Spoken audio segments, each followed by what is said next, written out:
askarlarning qamchisini daryoga tashlasa, daryo to'silib qolmoq. Hey, tunugimni nega borganimni tepmoqman? Nega bordim? İlgari o'qigan maktabimga bordim. U yerga berib, bek hayajonlandim.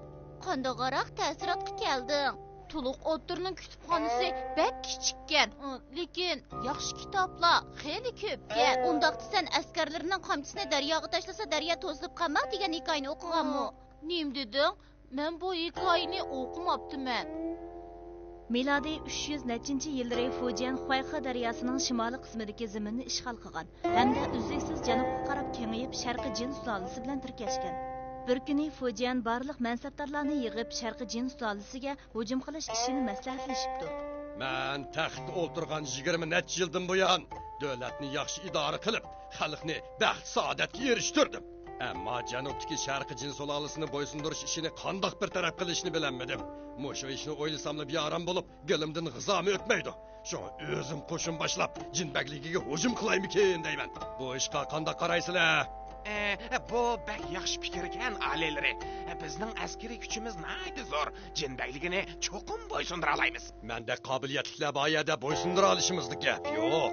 Yulduzlarga qaraganda bu yil urush qilsak, ancha muvofiq ekanmikin.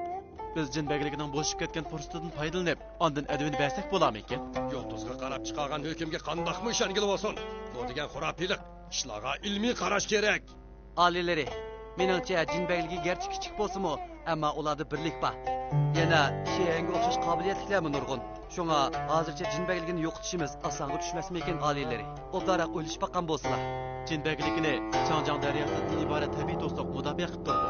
Qurollarimizni ayt sadoqatdan nusrat qozonmasligimiz mumkin. Shunga urushni qilmasak bo'larmikin? Ba'zida odam ko'p bo'lsa, bosh og'rig'imi ko'p bo'ladi. İlgari Wuhan Xan jazo yurish qilishdan ilgari pallash qo'zganda xayrlik chiqmabdi ekan. Biroq yanada nusrat qozonib ekan. Urush qilganda o'zimizning amaliy kuchimizni sal chog'lamasligimiz kerak. Boshqalarning fikrini bir eg'iz gap bilanla rad qilib etadigansizlar. Hozir men mushu to'man kishilik qo'shinimdagi askarlarning qamchisini daryoga tashlasam-mo, daryo to'silib qoladi. Qaranglar, qo'rqib ketganinglarni. Bu tabiiy to'silg'ining qo'rqidek yeri yo'q. Biroq olilari bo'ldi. Men qaror qilib bo'ldim. Men 800 ming kishilik qo'shinni boshlab janubga yurish qilaman. Fujian hech kimning taklifini qabul qilmay, o'z beshimchilik bilan 800 ming kishilik zo'r qo'shinga o'z boshchilik qilib Sharqi Jin sulolasiga yurish qildi. Sharqi Jin sulolasi general Sheshuan bilan Sheshini faqat 80 ming kishilik xillangan qo'shin bilan avatdi. Bu qo'shinning jangovarligi nihoyatda yuqori ekan.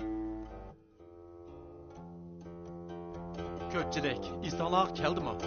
Mana bu oz kuch bilan dushmani yengan mashhur Feyshuy urushidir. Askarlarning qamchisini daryoga tashlasa, daryo to'silib qolmoq degan bu idiom askarlarning nihoyat ko'pligiga va askar kuchining zo'rligiga misol qilingan. Biroq bu askar ko'p bo'lsa, cho'qim jangda nusrat qozondi deganlik emasdir.